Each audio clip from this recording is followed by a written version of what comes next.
Fala pessoas, muito prazer, se você não me conhece, sou o professor Júlio Neto e o tema da aula de hoje está aqui, ó, Nordeste, regiãozinha que eu adoro, de povo porreta. Além disso, é muito corriqueiro cair em vestibulares assuntos do Nordeste. Então, bora pra aula, vamos se ligar, vem comigo. Pessoas, o Nordeste é a região que tem maior quantidade de estados, são 9. Ah, Júlio, eu tenho grande dificuldade, eu não lembro dos estados. Eu sei que aqui é Bahia, aqui embaixo. Eu sei que na ponta é o Rio Grande do Norte. E eu sei que aqui no extremo oeste é o Maranhão. De restante, eu misturo tudo. Então vem comigo, ó. Você sabe pelo menos que o menor estado do Brasil é aquele que quer ser um carro, né? Sergipe. Tá aqui, ó. E você sabe que tem lugares que se o carro tomar chuva, ele alaga, né? Alagoas. Você sabe também que tem um estado que adora ser um trem, né? Piauí! Ai, que bosta. Você sabe que tem Paraíba e você sabe que tem Pernambuco. Por ordem alfabética, quem vem primeiro? Paraíba. Paraíba, Pernambuco. Você sabe também que tem o Ceará. Vamos anotar aqui os estados, portanto, Nordeste é formado por Bahia, Sergipe, Alagoas, Pernambuco, Paraíba, Rio Grande do Norte, Ceará. Nós temos também o Piauí e o Maranhão. Se você quiser lembrar de uma frasezinha, anota aí, ó. Eu estava na Bahia, peguei um carro, Sergipe, choveu demais, alagou. Então eu fui a pé para Paraíba, atravessei o rio. Se nada der certo, eu vou de trem, Piauí, para o Maranhão. Entendeu a história? Vamos de novo? Estava na Bahia, peguei um carro, Sergipe. Choveu demais, Alagoas. Então eu fui a pé para Paraíba. Atravessei o rio. Se nada der certo, eu vou de trem, Piauí, para o Maranhão. Belezinha?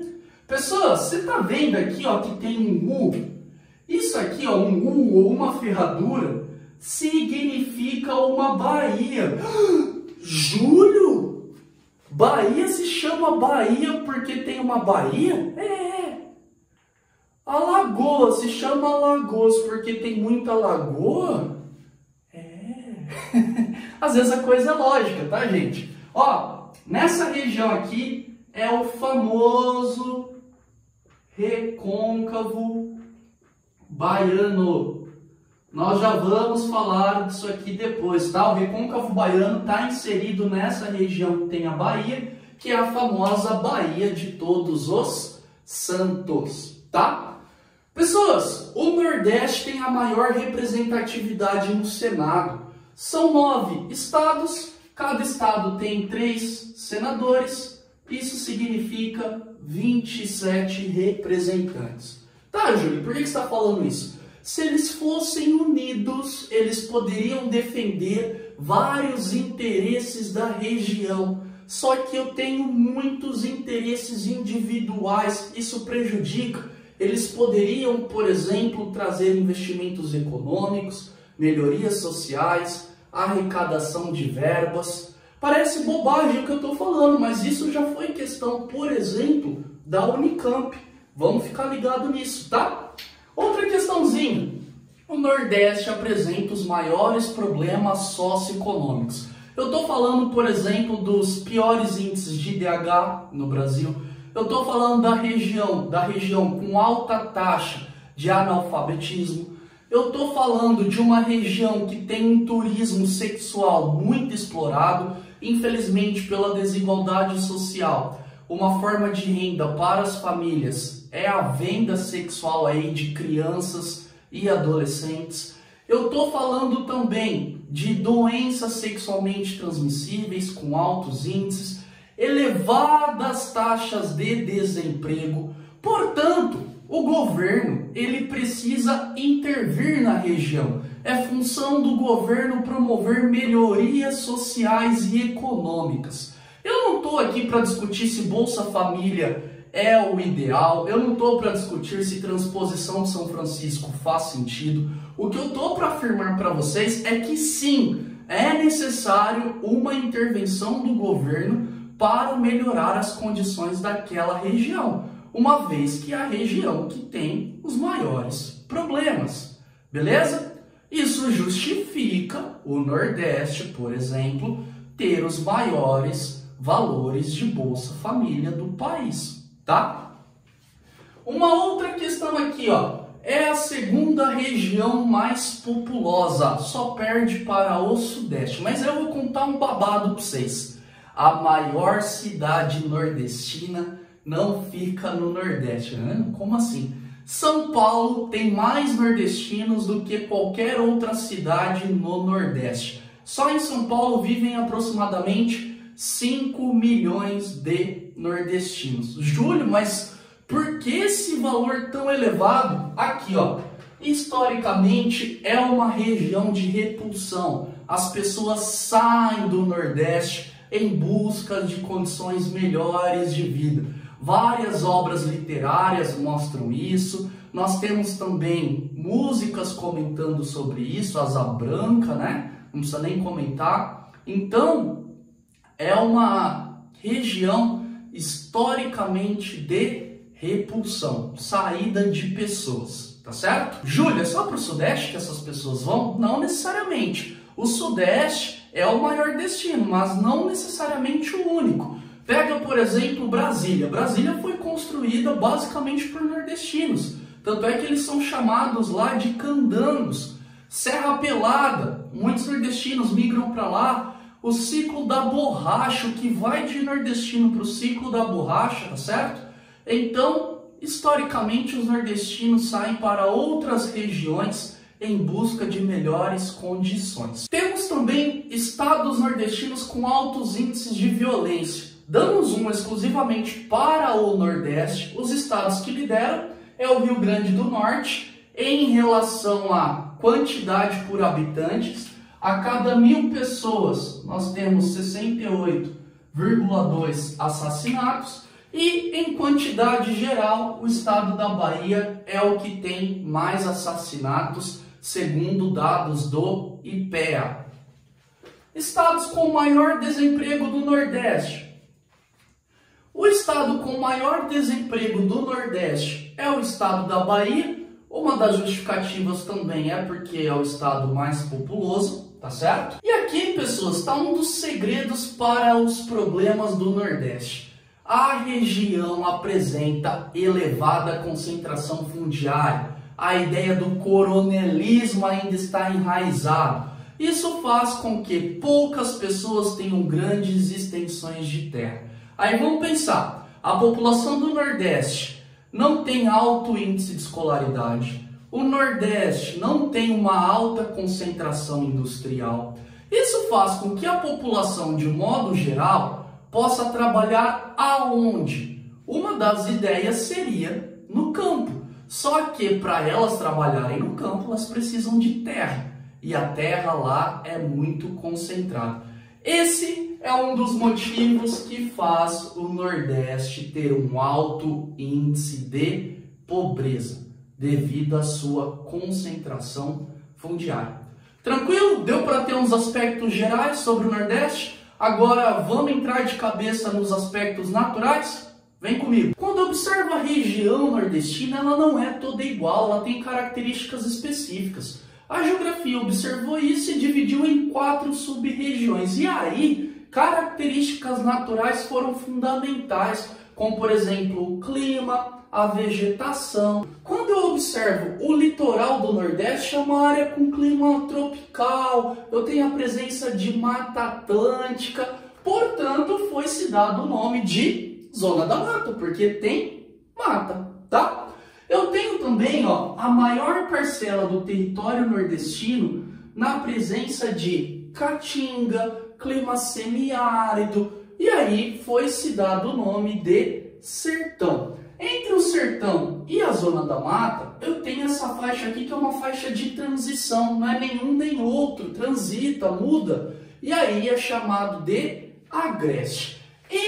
No extremo oeste, junto à região norte, ali no meio do Brasil e junto à parte norte do território brasileiro, foi dado o nome de Meio Norte. É uma área de transição ali de Caatinga para a floresta amazônica, tá? E aí é importante observarmos o perfil do relevo. Quando eu olho para o Nordeste, de leste a oeste, eu tenho 4 grandes compartimentos. O primeiro deles, junto ao litoral aqui, Oceano Atlântico, é chamado de planícies e tabuleiros litorâneos. Ah, Júlio, significa que tem planície então? É! Significa também que tem tabuleiros litorâneos? É!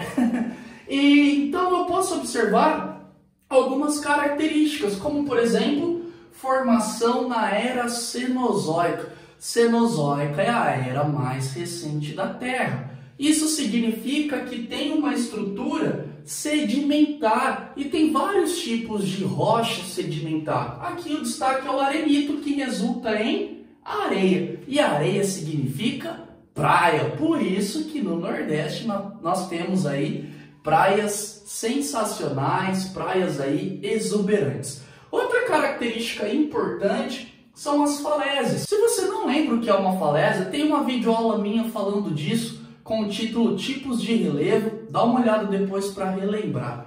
As falésias são esses paredões escarpados no encontro do mar, tá? Vale lembrar que aqui, ó, o mar faz um processo erosivo, que é aquele passinho do funk, né? Não é embrasando, mas é abrasão. Eu tenho abrasão marinha aqui, desgaste do relevo por parte das ondas das marés.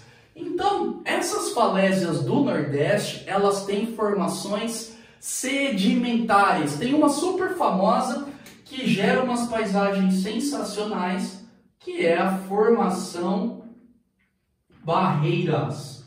Já escutou falar, né, de formações barreiras? Olha aqui uma formação barreira, para vocês terem ideia. Maravilha, né? Sensacional essas paisagens aí. Então isso é muito comum nessa estrutura do Nordeste. Pessoas, as falésias em tamanhos menores, até 50 metros de altura, ganham o nome de tabuleiros litorâneos, porque aqui, ó, em cima, é como se fosse uma tábua. Perceba aqui que é algo plano, tá? Se você nunca viu, vai aqui uma foto de tabuleiro litorâneo. Bonito também, né? Show de bola, você vai ali em cima, você olha o mar ali, ao fundo da vista, dá uma passeada com o boy, com a girl, sensacional. Planalto da Borborema. O Planalto da Borborema é essa estrutura aqui, que o Jurandir Ross vai classificar de planalto do tipo arqueado. O que significa ser um planalto do tipo arqueado? Ele vai ter um formato de arco e ele vai ser um planalto também isolado. Se você não sabe aonde fica o Planalto da Borborema, olha no mapa da classificação dele. Perceba aí que ele está isoladinho, né? Contudo, ele tem uma grande contribuição no Nordeste. Ele ajuda a desenvolver o que nós chamamos na geografia de chuva orográfica ou chuva de relevo.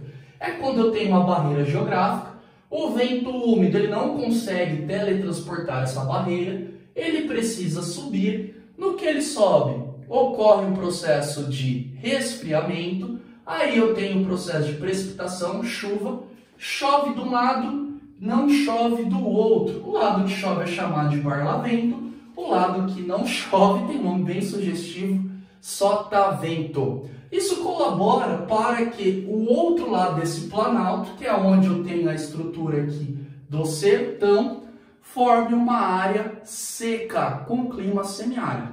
Contudo, entretanto, todavia, tem alguns respingos aqui desse vento úmido do outro lado aqui, ó.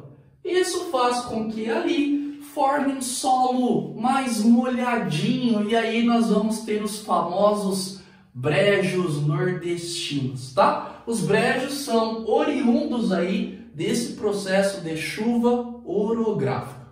Esse planalto, pessoas, ele tem formação cristalina. Opa, Júlio, não me fale nada. Se você falou que tem formação cristalina, significa que a formação dele é muito antiga. Isso, meu jovem! E se é muito antiga, Júlio, eu posso dizer que a formação é pré-cambriana, porque a pré-cambriana é a era mais antiga da Terra. Vou até me calar depois dessa. Perfeito. É isso mesmo, pessoas. A estrutura aqui do Planalto da Borborema tem uma estrutura cristalina, logo é pré-cambriano. Eu vou até anotar aqui, ó, pré-cambriano. Você lembra aí que tem estrutura cristalina. Belezinha? Pessoas, saindo do Planalto da Borborema, perceba que eu tenho uma área mais rebaixada que o seu entorno. Jurandir Ross já falava, áreas mais baixas que o entorno são chamadas de depressão. Por isso, nós vamos ter a terceira estrutura, que é chamada de depressão, aqui ó, sertaneja, tá? A depressão sertaneja sofre um processo de formação lá no pré-cambriano. Júlio, já sei, pré-cambriano significa que tem formação cristalina. Boa, garoto. E também vai ter formação no Paleozoico, continuidade. Logo, Paleozoico tem estruturas sedimentares, tá? E aqui nós temos o Titanic do Brasil. Como assim? Lembra o Titanic lá? Leonardo DiCaprio, a Rose, Rose. Aí o Leonardo DiCaprio encoxava a Rose lá e vinha aquela música romântica pra encoxada, né?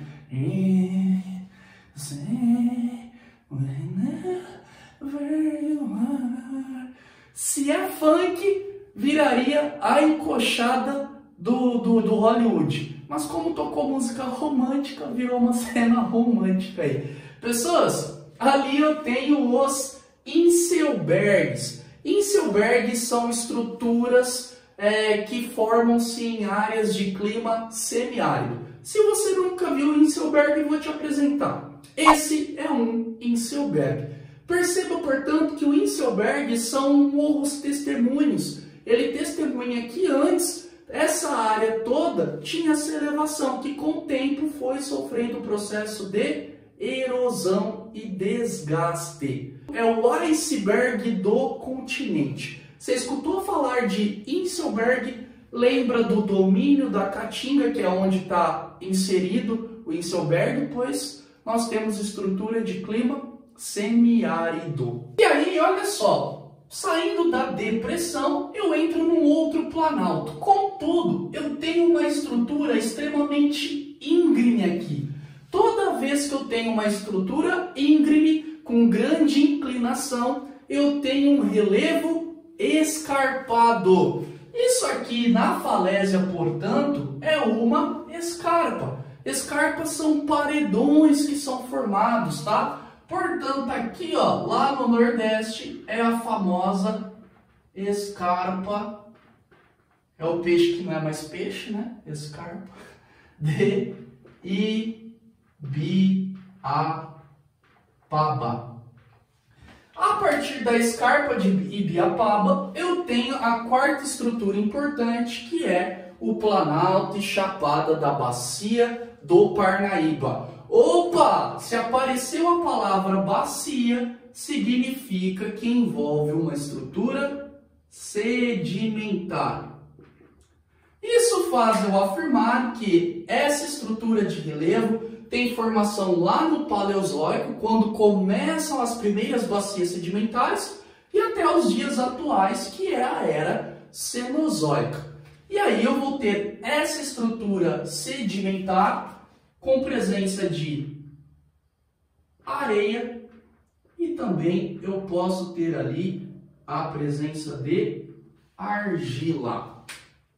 Pessoas, essas são as quatro estruturas do relevo nordestino. Então vamos recapitular? Olha para mim aqui, ó. Lá no litoral nós temos a planície e tabuleiros litorâneos. Aí temos um planalto grande ali que provoca chuva orográfica, que é o planalto da Borborema. Sai do planalto da Borborema, entramos numa depressão. Depressão sertaneja. Saindo da depressão sertaneja, entramos no Planaltos e Chapadas da Bacia do Parnaíba. Portanto, o Nordeste tem dois planaltos. O Planalto a leste é o Planalto da Borborema. O Planalto a oeste é o Planalto de Chapadas da Bacia do Parnaíba.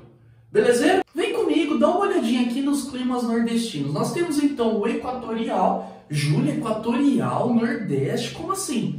Pessoas, não se esqueça que nós temos ali o Maranhão com a presença de floresta amazônica e muito próximo do Equador, tá? Pessoas, vem comigo aqui, dá uma olhadinha nos climas do Nordeste. Equatorial, Júlio, como assim? Não esqueça que o Maranhão ali tem floresta amazônica, está próximo do Equador. Então, quando eu observo o clima equatorial, eu vejo que eu tenho elevadas temperaturas o ano todo, a amplitude térmica é baixa, a diferença da máxima e da mínima, chuvas regulares e elevadas. Temos também o tropical úmido, ou chamado de tropical litorâneo. Júlia, se é tropical litorâneo, fica no litoral? Litoral tem muita umidade, né? Por isso que é úmido.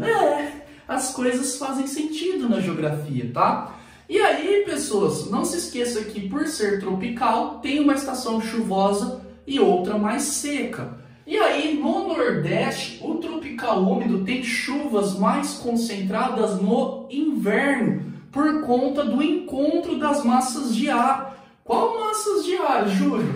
Eu tenho a massa de ar equatorial atlântica se encontrando com a massa de ar tropical atlântica. E também, às vezes, muito de vez em quando, chega para lá uma massa polar atlântica. Mas essas duas aqui, principalmente, se encontram. E aí, gera-se maiores quantidades de chuva no inverno. Então significa que se eu for para o Nordeste, para o litoral, no inverno, eu vou pegar mais chuva? Vai, tá? E observe também o seguinte, a temperatura cai um pouco, mesmo sendo clima tropical no litoral. Contudo, nem tanto, porque eu tenho a questão da maritimidade, que mantém ali as temperaturas ao longo do ano elevadas, tá? E não menos importante, tropical semiárido, ou chamado simplesmente de clima semiárido. E aí eu tenho uma questão que são chuvas irregulares. Eu não sei ao certo que mês vai chover, tá? Não significa que são baixas quantidades de chuva. O clima semiárido nordestino chega a ter até 500 milímetros de chuva ao longo do ano. O que acontece é que é mal distribuído. E aí, falando de solos, eu tenho destaque para dois tipos. Litossolos, presentes principalmente no sertão, são solos rasos que não têm um grande processo de decomposição. E por que isso ocorre? Porque não chove. Não chovendo, não desgasta a rocha, não desgastando a rocha, não forma solo. E aí, nós temos dois problemas aqui. A lixiviação, quando tem chuvas lá, as chuvas são torrenciais, são muito fortes, e aí elas lixam as camadas superficiais do solo, levando elas. E além disso, nós temos a salinização. Quando a água infiltra no solo, esse processo de evaporação da água ocorre de maneira muito rápida, e aí o que sobra? Os sais minerais. O solo do Nordeste tem um grande potencial para se tornar um pomar no Brasil. O que acontece é a falta de irrigação. Porque se eu irrigo, eu levo esses sais minerais para a planta. Que é o que acontece na Califórnia, é o que acontece onde eu tenho essa tecnologia de irrigação no Nordeste, junto ao sertão, que o pessoal cultiva manga, morango, uva. E latossolo. Latossolos são solos profundos. E aí ganha destaque o solo chamado de massapé. Falou em massapé, amassar o pé, entendeu? Você lembra de Nordeste, litoral nordestino. Júlio, qual é a rocha que dá origem ao solo de massapé? Tá aqui, ó. Gneiss, que é uma rocha metamórfica, e o calcário, que é uma rocha sedimentar. Esse solo, ele é extremamente fértil. E aí o pessoal utiliza principalmente aqui, ó, para o cultivo da cana-de-açúcar. Lembrou do solo de massapé? Nordeste, litoral, cultivo de cana. Tranquilo, pessoas? E aí nós observamos as paisagens nordestinas. Destaque para a Mata Atlântica, que fica na zona da mata. Essa vegetação foi praticamente dizimada no litoral nordestino, desde que os portugueses chegaram, e substituída principalmente pelo cultivo da cana. Nós temos a caatinga. Caatinga é chamada de mata branca, porque quando as folhas caem, elas começam a ficar brancas, e aí isso dá a característica de ser chamada de caducifólia. Caducifólia é aquela vegetação que as folhas caem, tem folhas aciculifoliadas em formatos de espinho, que é característico de vegetação que vive em ambiente seco. Nós temos a raiz profunda na vegetação da caatinga por conta de necessidade de buscar água. Ah, Júlio, então na Amazônia, como tem muita água, a raiz não é profunda? Não, tanto é que às vezes você vê ela ali no solo. Algumas plantas que se destacam, gente. Falou dessas plantas, você lembra de caatinga, xique-xique, mandacaru, juazeiro. Ah, professor, peraí então. Juazeiro do Norte é uma cidade que está localizada no sertão, onde tem caatinga? Tá vendo como as coisas fazem sentido? As cactáceas, que é o mais comum aí, eu lembro de cactos, né, quando eu penso na caatinga. Só que, ó, para com essa mania de achar que a caatinga é pobre.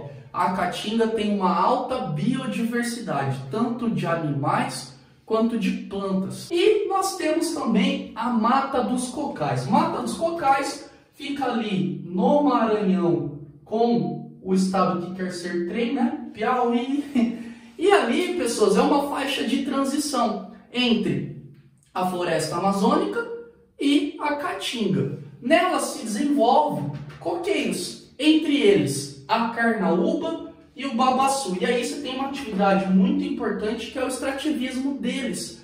E com certeza você já utilizou algum produto oriundo da carnaúba e do babaçu. É muito comum em cosméticos, cremes para os cabelos aí, ceras automotivas, são alguns exemplos.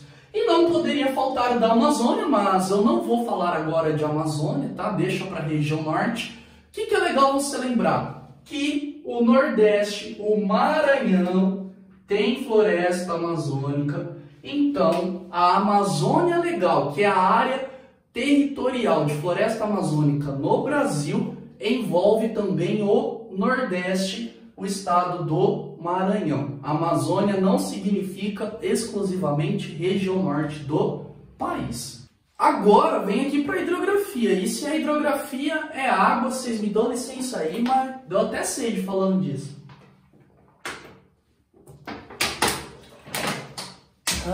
Vamos lá, pessoas? Ó, toda vez que eu falo de hidrografia, eu tenho lá na região Nordeste rios temporários, chamados também de intermitentes. São rios que secam parte do ano. Outra questão importante é a bacia do Nordeste. A bacia do Nordeste não é uma das bacias principais, mas é uma bacia secundária. E aí, dentro da bacia do Nordeste, eu tenho a bacia do Parnaíba. O rio Parnaíba é um rio importante lá para o Nordeste e ele é um dos poucos rios no Brasil que tem foz em delta, ou seja, tem essas ramificações aqui, ó. E não podia faltar ele, o milagroso, querido por todos, velho Chico, Bacia do São Francisco. Toda vez que eu falo da Bacia do São Francisco, eu costumo brincar que é a bacia mais bulinada do Brasil, porque ela é cheia de apelidos. A Bacia do São Francisco é chamada de bacia, ou no caso São Francisco, Rio dos Currais, porque ao longo do desenvolvimento econômico do Nordeste, eu tinha o cultivo da cana junto ao litoral e no interior eu tinha o desenvolvimento da pecuária, às margens do Rio São Francisco. Portanto, o São Francisco aqui, ó, junto aos rios dos Currais, como dá o nome, foi importante para a interiorização do Nordeste, para o desenvolvimento interno da região. É chamado também de Rio da Integração Nacional porque liga a região mais rica, desenvolvida, que é o Sudeste, a região menos desenvolvida, que é o Nordeste, E também chamado de Nilo brasileiro, porque assim como o Nilo na África, ele surge em ambientes úmidos e percorre aí ambientes mais secos. Pessoas, qual é a importância do São Francisco? São várias, ele é crucial para a região. Por exemplo, geração de energia, é um rio de planalto, uma bacia de planalto, proporciona então construção de hidrelétricas. Tem duas famosas, você escutou falar de usina hidrelétrica de Paulo Afonso, lá tem a 1, a 2, a 3, a 4 e a 5. Eu estou falando de hidrelétrica no São Francisco, usina hidrelétrica de Sobradinho. Aqui, por exemplo, está simplesmente enterrado sobre a represa a famosa Canudos. É isso mesmo. Essa é a importância, infelizmente, que o nosso país dá para lugares extremamente históricos aí. Se você quiser conhecer Canudos, você precisa fazer um mergulho aí sobre a represa de Sobradinho. Nós temos também a hidrovia do São Francisco, fundamental para o transporte. Nós temos a água sendo utilizada para o abastecimento e também para a irrigação. Irrigação essa, por exemplo, da fruticultura. E aí, não sei se vocês gostam de história, deixa eu colocar mais uma coisinha aqui, ó, que foi muito legal no Nordeste, que é a questão das carrancas. Já viu uma carranca? Eu não gosto muito não, eu tenho medo desse treco aqui. Eu não sei se já viram, é uma tora de madeira assim, ó, que tem uns desenhos meio macabro. Ai, Júlio, você é besta, você tá desenhando, dá pra colocar a imagem. Bota a imagem de uma carranca aí, ó. Qual é a história disso? Tinha, inclusive, na faculdade que eu estudava, eu tinha medo aí no meio da hora de ir embora das festas, eu deixava de ir pela faculdade para atravessar até onde eu morava lá, porque eu não queria encontrar esses bichos, não. O que diz? Antigamente, os escravos, eles eram jogados, mortos, no Rio São Francisco. E muitas embarcações afundavam. Falavam que as assombrações, os espíritos desses escravos, que derrubavam esses barcos. E aí as carrancas tinham o papel de afugentar esses espíritos. Hoje, se você observar a questão da ciência, as carrancas fazem um contrapeso no barco, sustentando, principalmente nos sumidouros, que são diferenças que eu tenho de água junto ao Rio São Francisco, tá? Aí é uma questão cultural. Isso aqui hoje é vendido lá no Nordeste, no turismo, e também utilizado em embarcações, faz parte aí da cultura. Pessoas, eu tenho um projeto de transposição do São Francisco.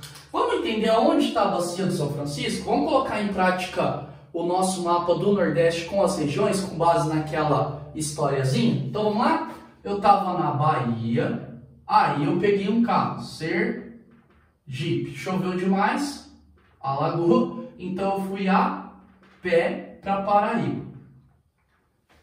Atravessei o rio. Se nada der certo, eu vou de trem Piauí pro Maranhão. Aqui do lado eu tenho o Espírito Santo e aqui eu tenho Minas Gerais. Ao sul de Minas, eu tenho uma serra aqui, ó. Essa serra é chamada Serra da Canastra, é onde nasce o São Francisco. O São Francisco nasce aqui, portanto, ele percorre aqui o interior de Minas, chega no interior da Bahia, aí aqui, ó, ele faz uma curva junto a Pernambuco, e aí ele vai desaguar na divisa aqui de Sergipe com Alagoas. Vale lembrar que eu tenho o médio curso do São Francisco. Aqui é o alto curso, aqui é o baixo curso, aqui é o médio curso, ó. Então, médio São Francisco. O que é importante aqui você lembrar? Eu tenho fruticultura irrigada. A água do São Francisco já é utilizada aqui em um ambiente semiárido para a irrigação. Destaque, por exemplo, para uva, manga, melão.